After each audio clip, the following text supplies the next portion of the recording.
Thomas Cook for a while, but I had a little bit of a detour of being an auditor at Ernst & Young for a couple of years, realised that didn't work out, and then went to work for Cable and Wireless and had an amazing career there for kind of 10 years in sales and kind of partnerships, and then went on a bit of a global adventure of travelling, and then came here, set up my own company for a while, then went to Yahoo, ran lots of different businesses, including online dating, so helped people have sex for a living.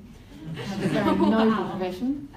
And then prior to this role, I was the CEO at Career One, which was Australia's second largest job board, and now it's Slingshot.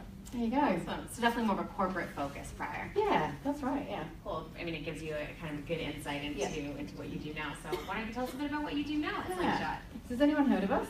Slingshot? Yes. Hey. Oh, there we go. 12 years, like fans in the room. So we're a corporate accelerator. We're actually Australia's largest corporate accelerator. So our real vision or DNA is around connecting corporates to startups.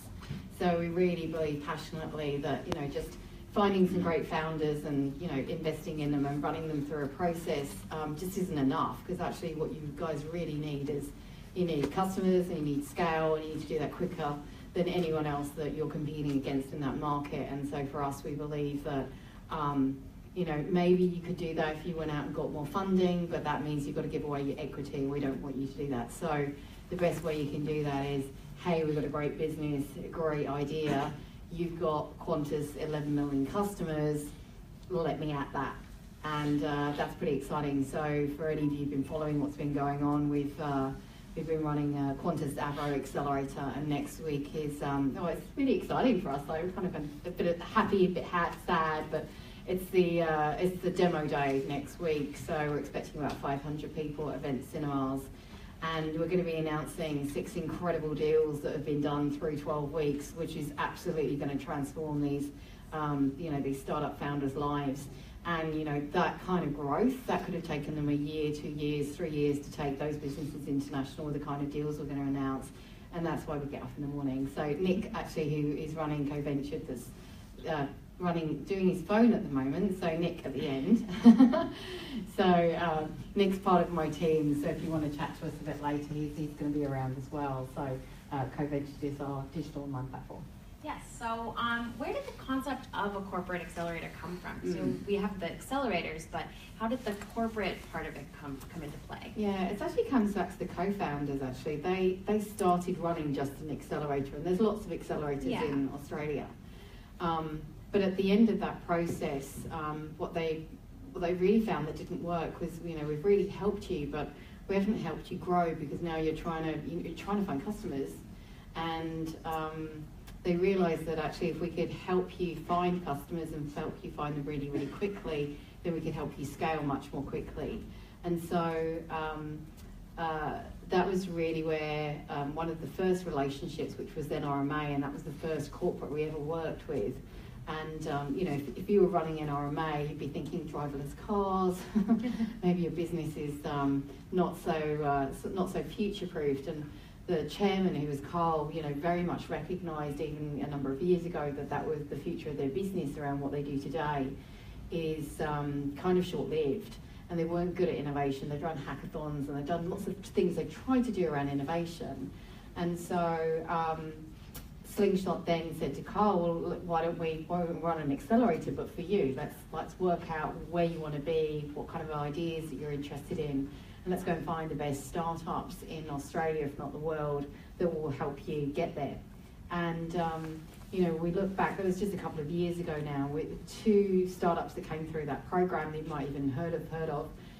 One is a business called Gamers, which is now today the #1 esports in the world. They've got 3 million users every single month. They've acquired 6 companies. They are now in New York, and they fill these huge auditoriums. They don't get it, but they fill these huge auditoriums with people that go and watch people gaming. It seems bizarre.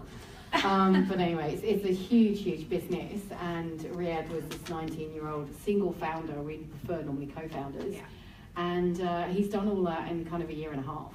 Wow. And that stuff is just so exciting. And with the other startup that came from that were two two guys actually kind of reminisced. They're young children and they loved caravanning as co-founders, and they wanted to go take their kids caravanning. Like, why can't we just hire a caravan?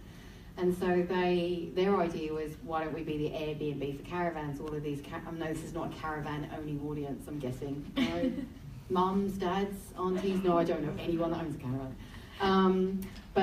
You know, their view was there are all these people with caravans that are just sitting, you know, on the driveways, and it's a collaborative consumption model that says, how do we help you utilise this asset?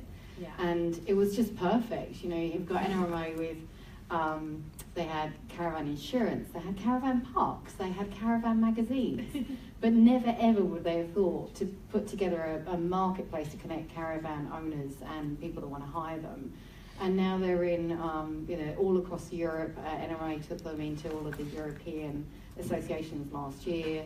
And they've got a valuation of over $20 million. And again, they've done that in kind of around about 18, 19 months. Wow. So it works. Yeah. It's great. So would you say the primary benefit for startups would be access to a large customer base? Actually, there's lots of things. I get asked this a lot, like often from corporates, like, why would I do this?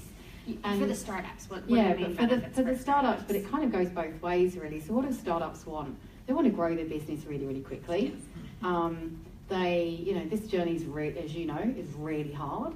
So it gives you a foot in the door. It surrounds you with some great people immediately that are all aligned to genuine success. It actually gives you a lot of control over your business, because you don't need to often give up your equity for additional investment, because you can actually do that via the corporate.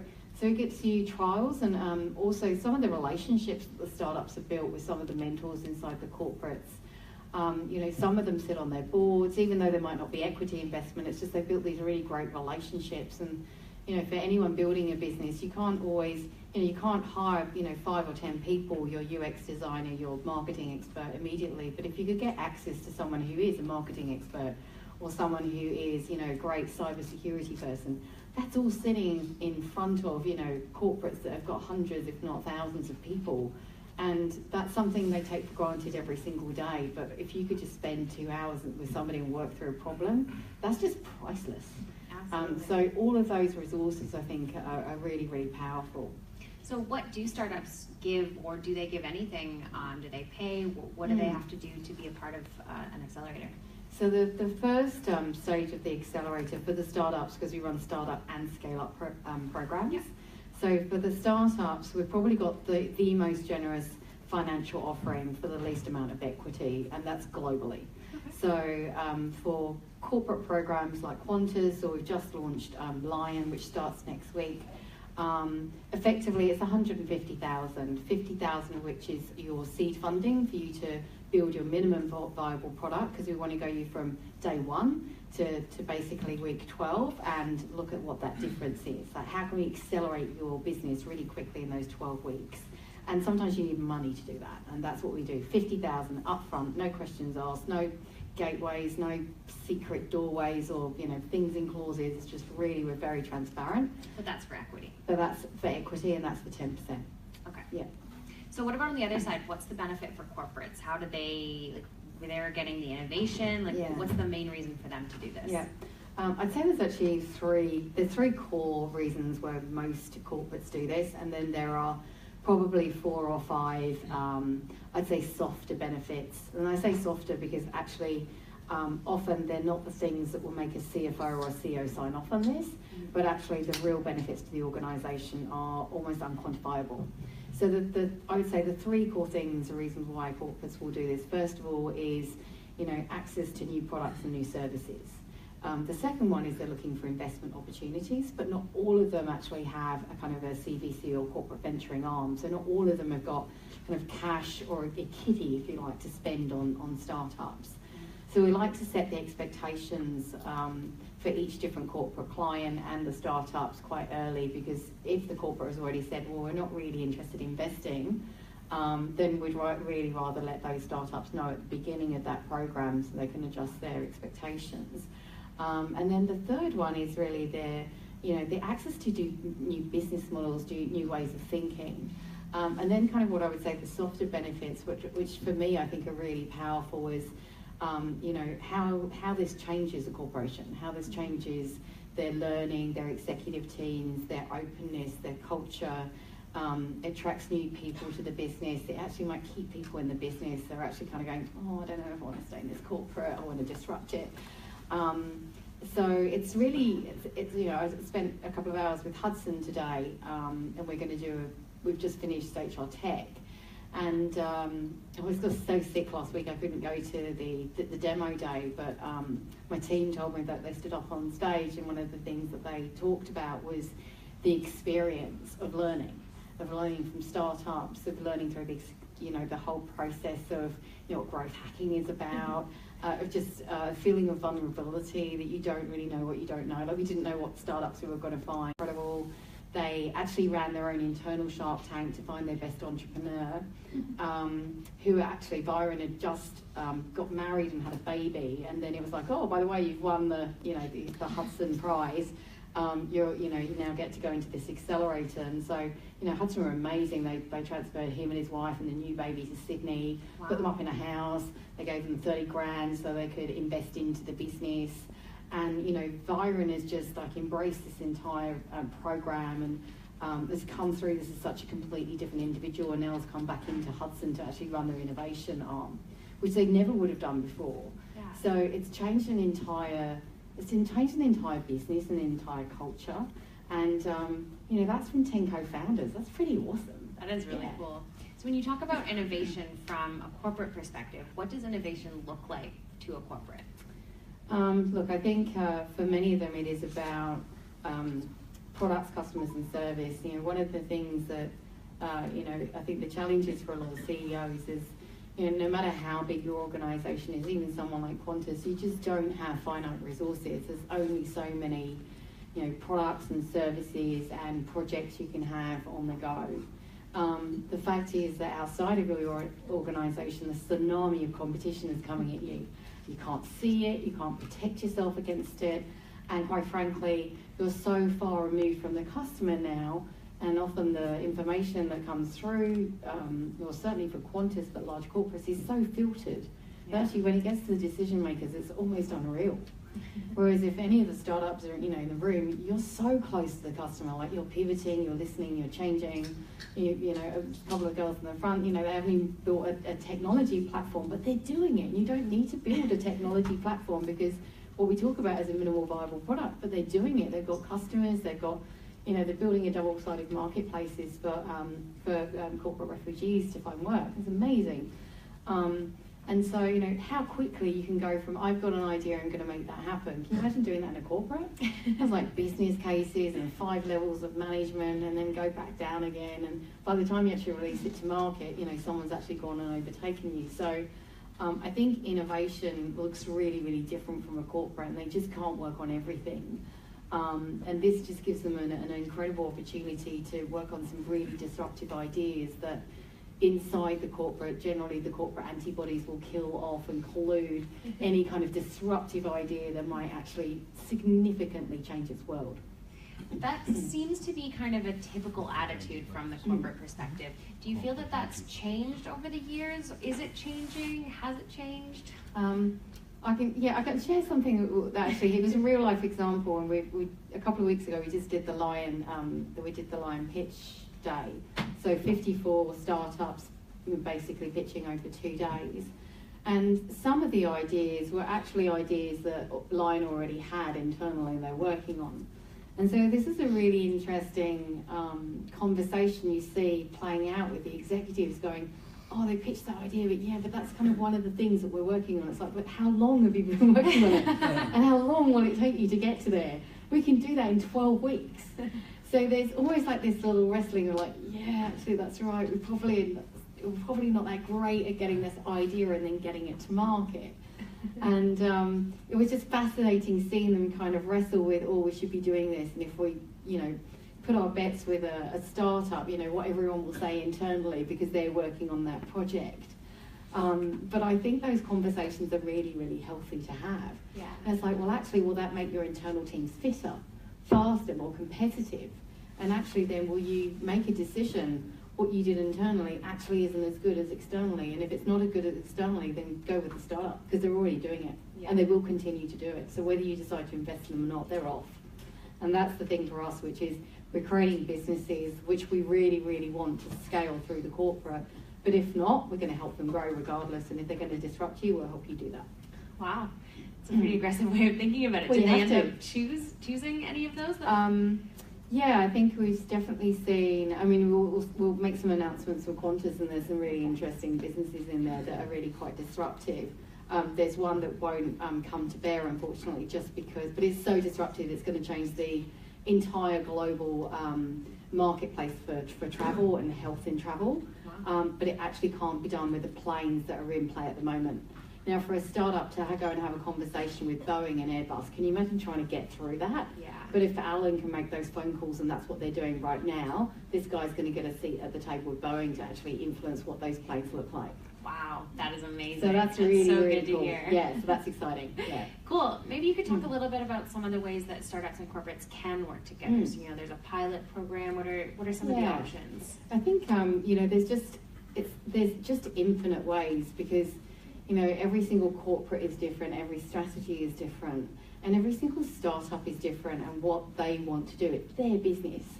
So what we really encourage, which is probably the hardest thing for the corporate, is being really comfortable with ambiguity. We can't tell you who you're going to find, or how the propensity of disruptiveness on that scale of kind of business as usual to highly disruptive that you're going to find. And then also you've got to think, do we want something really disruptive? So where are they on that scale? So what does that look like?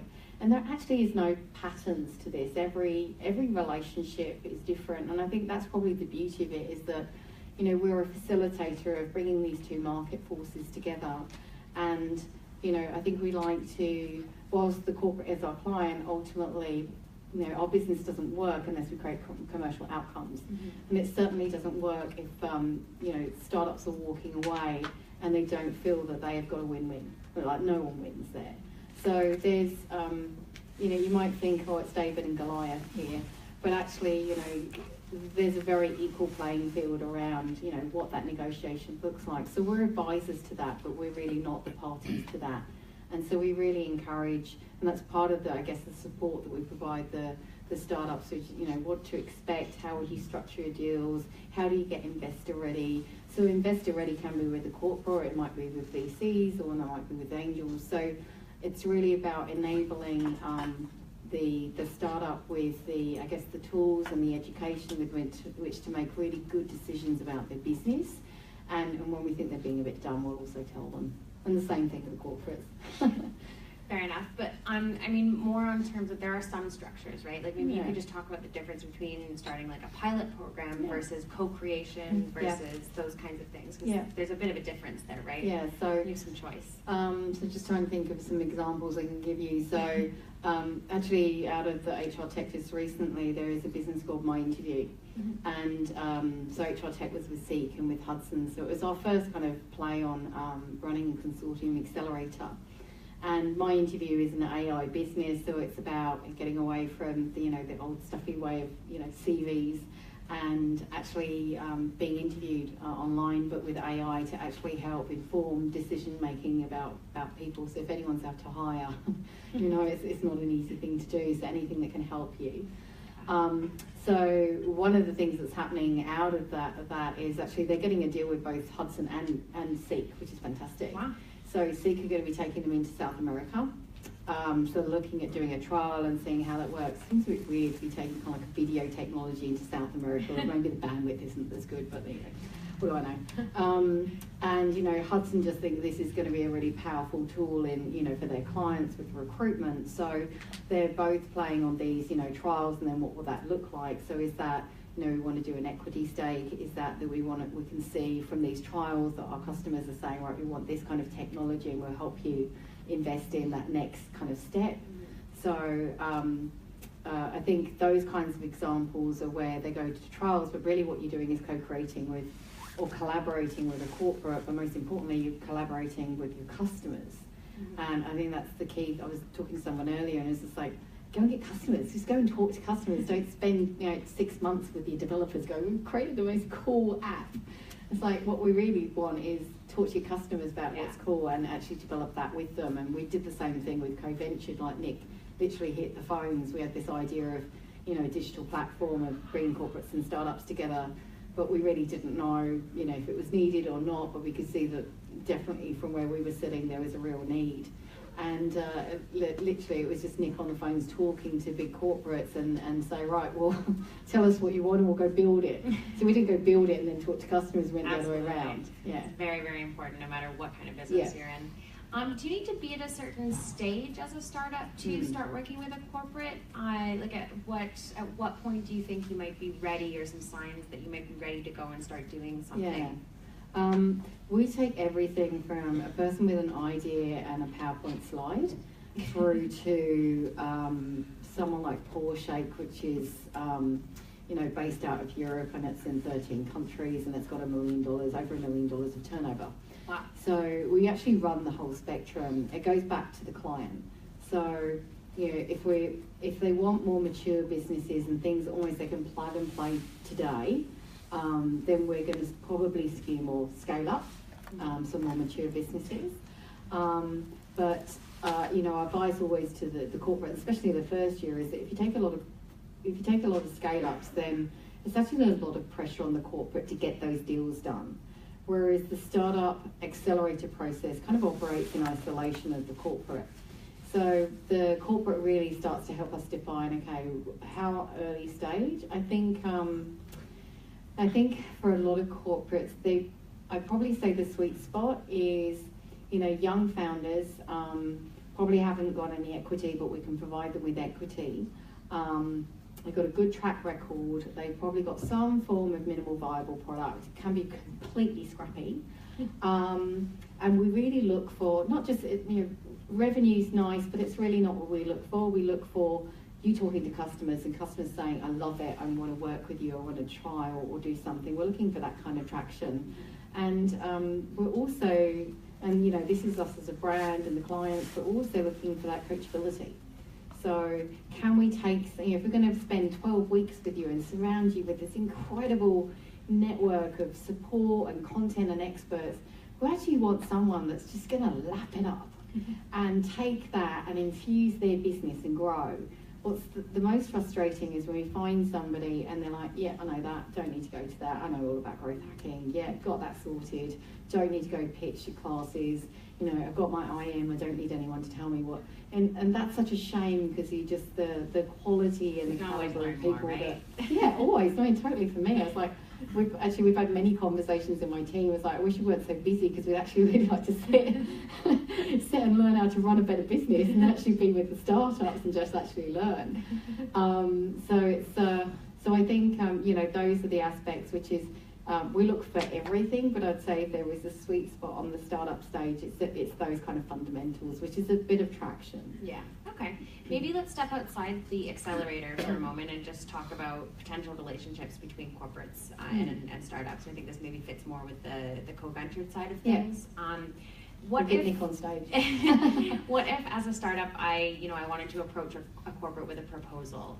What are some of the ways I might start going about doing that? Yeah, that's kind of the reason why we built co-ventured, because we talked to hundreds, if not thousands, of startups, and the problem is we call it the lots of cups of coffee syndrome. You're just knocking on the doors and you don't know which door of the corporate to knock on. The corporate isn't always really transparent about whether they're interested or not. So you're sitting there going, oh, they love my product, they're going to call me. And meanwhile, your funding is going down and down and down and down. So for a corporate, I'll call you in a month or 4 weeks. That a month, the lifeline of that money that you might have to sustain you or pay rent. That could be your burn rate. That's that's your run rate, right? So we kind of talk about the kind of areas or friction points of why corporates and startups don't work, and it's that you are running to different timescales. You've got completely different incentives. The way that you think is different. Your language is different. So there are so many friction points where you can't communicate with one another. and they just don't understand that, you know, this is your house on the line, this is your kids' university education on the line, or your holiday, or your marriage, many people. And that, you know, that really changes the dynamics of how passionate you are about getting that working. But I think for a lot of corporates, they don't realise the damaging impact of kind of lethargy. They're just like, oh, we can look at this, but also not being honest that I'm not the right person. But, you know, often we have conversations with corporates, and actually I think we did this with Hudson. You know, Mark was saying, oh no, we're not approached by startups, and then there was like 4 other execs, and they're like, no, I've been approached by 10 in the room, like 10 last week, and he was like, what? You know, so there's all this stuff going on, but they don't, you know, people are knocking on a door, is the wrong door at the right time. It's just a mess. Like it's like freaky chances you actually get the right person at the right time, and they're actually honest. And startups just don't have the time for it. It's just painful. So should they not try it all? Like, what's kind of the solution there? Should they be sharing more about how important or passionate they are about this thing? That's why we did co-ventured, just because of this just this mess. And you know, the good thing with co-ventured is it actually forces the corporate, like someone's actually got to have ownership. So if someone's going to put their, you know, whether it's Lend-Lease or Mirvac or, you know, Woolworths, somebody's actually got to go across the business and go, who are we? What do we stand for? What are the projects that we want startups to work with us on? So that actually has to be one single point of contact, and it has to be authentic, and it has to be real, and it has to be checked and signed off. So you actually know, if I'm going to go talk to Woolworths, I actually know as a startup who to talk to, because they're the person that owns it, and they've actually got there's a pathway then to connect me into the right door. So we kind of call it like the front door to the business, because it's going through the front door, not through a window, or, you know, like climbing down the fire escape and then trying to navigate yourself right to the beginning again. It's like snakes and ladders. So I think corporates themselves are really confused. They're doing lots of things to try and get close to startups, like, you know, sponsoring co-working facilities or doing the odd hackathon. But it's not a strategy, it's not sustainable. You know, it's random whether you're at that hackathon or not, or you got that email or not. There's no one single source of truth, and it's really hard. So we're trying to make that easier. So what are some of the things that they're looking for, and is there anything that startups can do to, you know, build that trust or seem more credible in the corporate's eyes? Yeah, look, they're all looking for something different. I think, Nick, what was the manufacturing, was it the meat processing company in Queensland? What was it called? Taze? Yeah, Taze. It's a classic example. Multi-million-dollar business, but it's in kind of the back of Queensland. You know, there are no great super startup hubs. You know, how do they get close to what's going on in Sydney and Melbourne? And so they're just like, we've got all of these, you know, challenges and problems, and we really, really want to work with startups, but we're just not in the hub of where it's all happening. And so they love this, because this is just a really easy way that they can say, this is what, you know, what we're interested in. I think it was, I'm looking at Nick again, but I think it was Westpac. And, you know, they were saying, look, we don't need fintech startups, we get that all the time, but actually what we're interested in is, you know, agri-tech, or we're interested in HR tech, or all of these other things that actually a lot of you in the room would never think, oh, I'd go and talk to Westpac, because I'm sure they're looking for cybersecurity startups.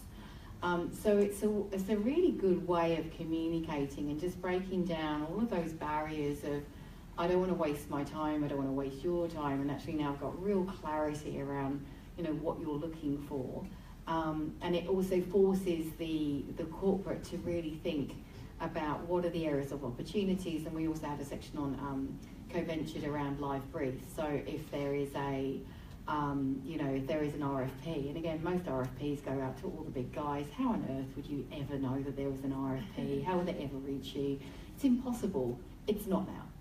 That's awesome. What about on the credibility and trust side? How can startups kind of portray that they're, you know, I feel like corporates would be like, oh, you're just a little startup. How can I trust that you're even going to be around in 6 months' time? I think one of the biggest challenges on the corporate side is actually procurement. So a lot of corporate, and even actually the government, are starting to change a lot of their procurement processes, because, you know, they look for a number of years of trading history, for example, or profitability, which is understandable. But if you're a startup, that how do you is prove just that? well, you're not going to, because you won't have that history. And so I think it was last week or something, I was talking to the ABC on failure. So one of the things I was talking about is, corporates have to just be, if you're going to innovate really is just about a series of experiments, and it's a series of hypotheses. And you just need to be a lot more comfortable with failure. Yeah. Because if you're going to go with something very safe and very secure, the chances are so are your competition. So where is your competitive advantage? So I think shareholders, boards, risk committees, governance of organisations need to actually embrace startups and embrace external innovation, and see that actually not as a risk but as a strength. The risk is actually going with the same players, with the same people that everyone else is doing. That is not going to enable your business to be there in 5 years. But somebody in this room could actually change your world. Yeah. So as a startup, maybe it's okay that you're not, totally. You don't have this. And yeah. Just but we have to change that mindset in corporates and just make them feel much more comfortable with that. Yeah. As a startup, what could you expect when you start that program or co-creation or whatever? What are some of the things you can expect with working with corporate? Be really frustrated.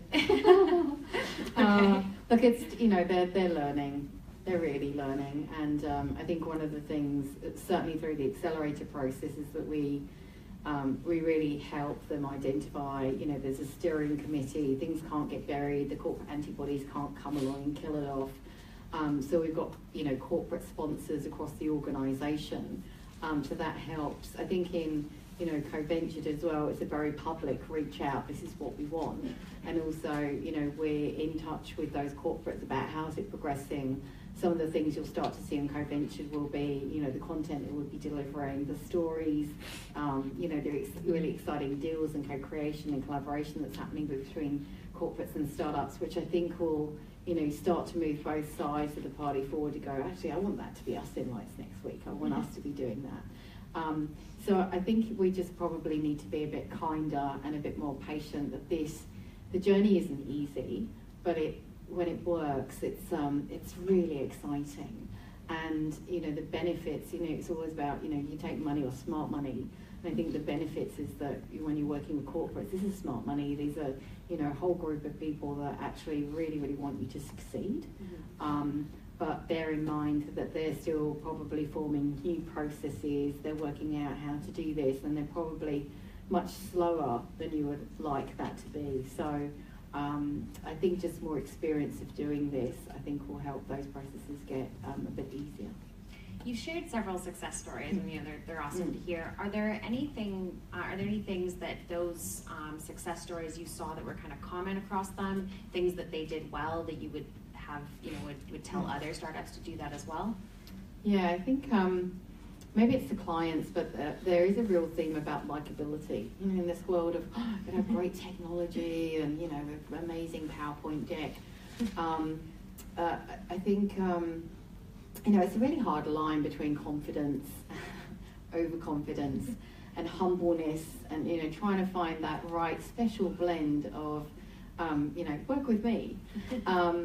But I think as you kind of go through that process, what we're seeing is, people just getting a bit more confident in their skin, what a good startup looks like, and I think we're starting to see, I don't know that you could say there are.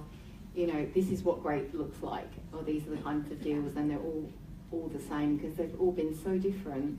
We've got HCF, they invested $1 million into Curo, and actually, which is an IoT device that helps basically elderly people stay in their homes a lot longer.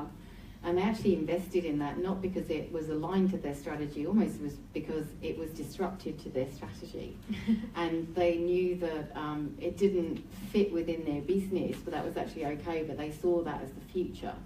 And it wasn't something that they were going to build themselves, but they wanted to, and this is what Google and Facebook and a lot of the really, really good tech companies do, which is, it's corporate venturing, which is invest, bets in some really disruptive technologies and let them go.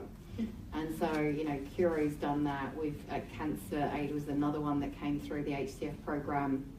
It's actually now the #1 cancer app in the world. If anyone's a fan of Shark Tank, they actually broke all records this season of raising funds for 3 oncologists.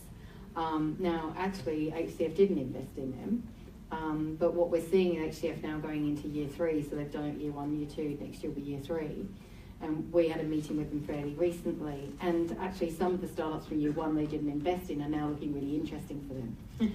So that's really, so when we run corporate accelerators over a 3-year period, because we recognise that often in that first year, maybe the early stage startups are still very, very young and they still feel a bit risky, but they stay close to them, they've got the relationship there.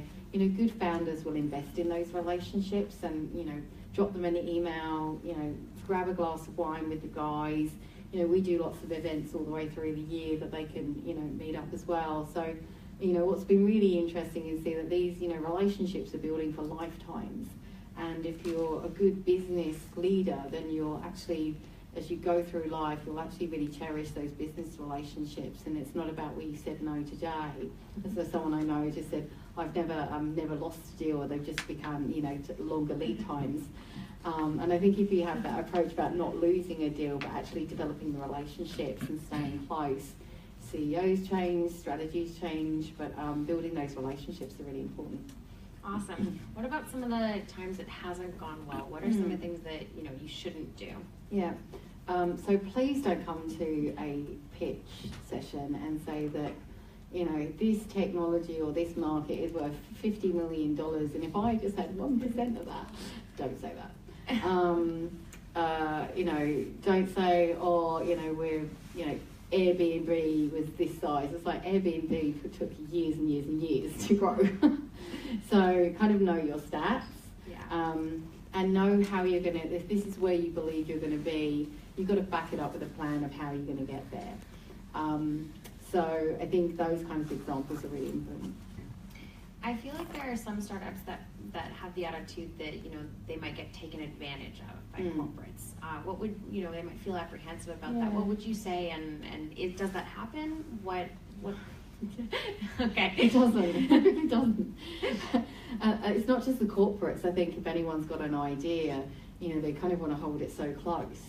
And the fact is, you're never going to go anywhere. They're like, it's not about ideas. There's a billion ideas. I think there are even websites who are like, there's my idea, do something with it. It's a difference between someone having an idea and actually getting off the backside and turning it into a business. That's the difference. Yeah. And if you can't share your idea, and you don't always have to, share your inner magic, but if you can't tell somebody what you do, why they should be interested in your business, you're not going to go anywhere. Yeah. So you've got to get over this fear, and really it needs to be the opposite. Is I need to bolt out of this starting gate so fast, so hard, that I've just got to go like lightning. And it's not about being first to market, it's being about scaling, and scaling really, really fast. So we very much encourage, no VC will ever sign an NDA, nor will we, nor our clients, because we see so many of them. And your business isn't unique generally, and actually if it is unique, it's probably a worry. So if there's no one doing what you're doing, there's probably no market for it, or or you're actually dumb enough to realise there's no one doing it, and they are. So I think just being really comfortable that you just need to run at these things really, really fast. And the fact is, we want to talk to people that have got great ideas and they're going to make it happen. Awesome. Well, we will leave it at that, and I will open it up to the audience for questions. So we have a